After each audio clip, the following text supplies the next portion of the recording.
Dear Mr. Stu, I love how you normalize therapy for kids and try to find lots of ways to get them the support they need. Thanks so much. I have found that at some point everybody needs a therapist. Now, whether or not they get that therapist is up in question, but everybody at some point needs some professional help and support. So thank you so much for saying that's something that I do. My child is in therapy and I've seen some great progress. However, I've noticed that despite my child making progress, there are times when they revert back to old disruptive habits. Ah, yes. For example, last week, after we had a great day at the park, they suddenly became very defiant and threw a tantrum when it was time to leave. Why does my child seem to struggle with maintaining positive behavior even after showing improvement? Great question. Thank you so much for writing in. And again, this is something that we all see, especially if a child is in therapy. It can look like, oh, they're doing so great, they're probably ready to leave, and then we're right back to square one.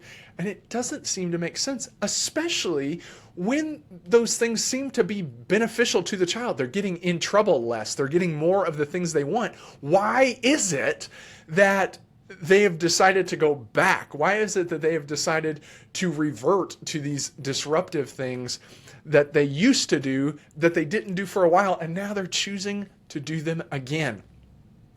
A big thing to understand is that our brains are wired to watch for and follow patterns. Our brains like patterns.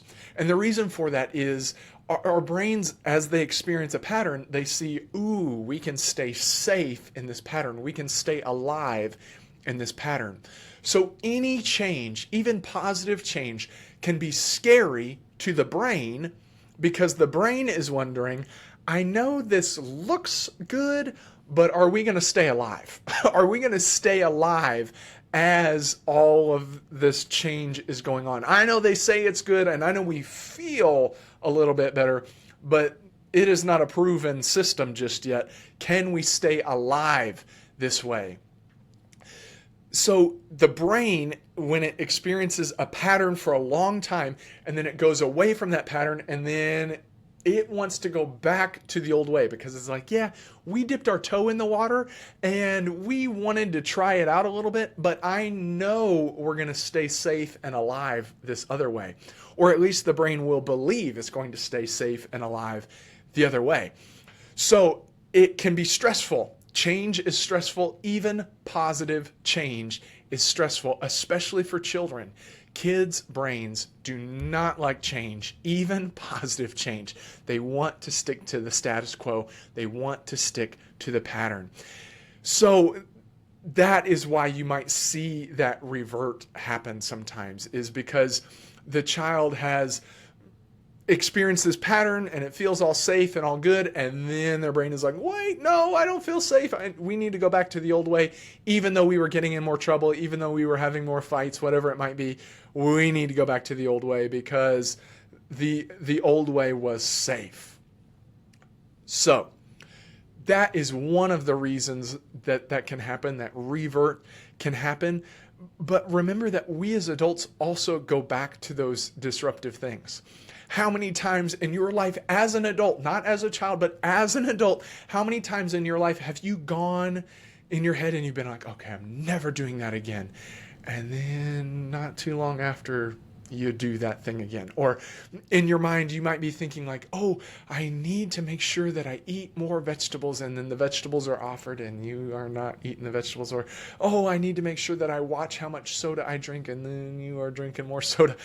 So don't judge a child for going back when we do the exact same thing. Some of it is brain pattern, and some of it is just, some of those things are fun, they feel good, they taste good, whatever it might be, and it's hard to leave them behind forever. So keep in mind, the brain likes patterns, and we as adults also go back to the disruptive things.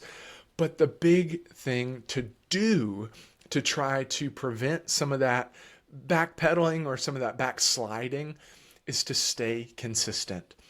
A lot of times in therapy, I explain that therapy is not this linear trajectory where it's just, okay, we start here and then we're going to end here. And the whole time it's just going to be smooth sailing until the end. That's not how it works. Therapy actually goes through a few different waves. There's one really quick wave where it's like, oh my goodness, this is a miracle. We should have come sooner. Then it goes right back to how things were. And it's like, Mr. Stu doesn't even know what he's talking about. Why are we even doing therapy? Then things get better for a while and then they plateau. They don't just keep going up. Then it's baseline again, and it's time to end services and see where that baseline is. And then maybe in the future, the child needs to come back. Again, therapy is not like this.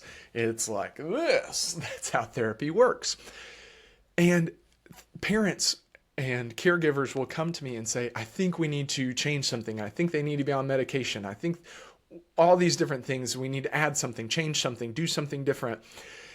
And really, in those times, if they have done well within a system, and then they are pushing back against that system, it's not time to change the system. When you change the system, the child has to relearn all of those things, and you're actually starting back at square one. But if you stay consistent, then their brain starts to learn two things. It starts to learn, number one, no matter how hard we push, this is not changing. We're going to have to adapt to the system. The system is not going to adapt to us. And number two, the brain learns this is safe. I know I thought it wasn't going to be safe, but it is. And as the brain learns that message, that's where you can have the lasting growth. I said that therapy goes through waves. It goes mainly through two waves, and there's some little waves throughout, but two big waves. And that second wave, after the reverting back to the old behavior and getting in trouble again and all of that, the growth that happens after that regression is the lasting growth. And it's all about staying consistent.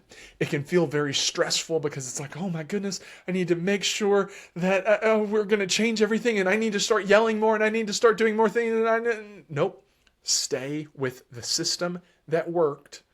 Stay consistent with that system, and then you'll start to see that progress come back. It's just the brain really trying to push back because the brain is nervous that what they are trying now is not going to work, or it's not going to be safe.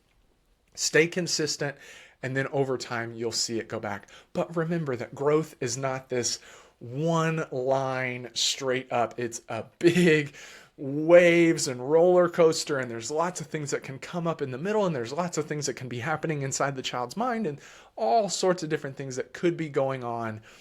So give them some grace, give them the benefit of the doubt that they are trying the hardest that they can, and then stay consistent with the things that have worked, and you'll start to see that growth again. Now, if you stay consistent with those things that worked, and you've stayed consistent for 3 months, let's say you've stayed consistent, and I know I laughed, but I'm not kidding. You've stayed consistent for 3 months, and really consistent, not just saying that you're staying consistent, but really staying consistent for 3 months. And then it's still no growth, no change. They're still reverting back to those things. Then it might be time to change something, but give it some time because change is scary and change takes time. Wow. Thank you so much for that question. I've got one more for today. But thank you all so much for writing in your questions. You can write in your questions to question@mrstutv.com. That's question@mrstutv.com. And there I can answer. I take them all, and my team takes them and sorts them out, and then they give me this list of questions to answer. So if you have a question, you can post there. You can also find me on social media. I'm most active on Facebook and Instagram. You can find me there at Mr. Stu TV. That's MISTERSTUTV. You can send a direct message either on Facebook or Instagram, and I'm happy to look at your question there. Or on YouTube, it's youtube.com/@MrStuTV. If you comment in one of the videos a question, then I and my team review those, and I'm happy to pull a question from there to answer as well. So thank you all so much for writing in these questions, and I hope to get even more in the future.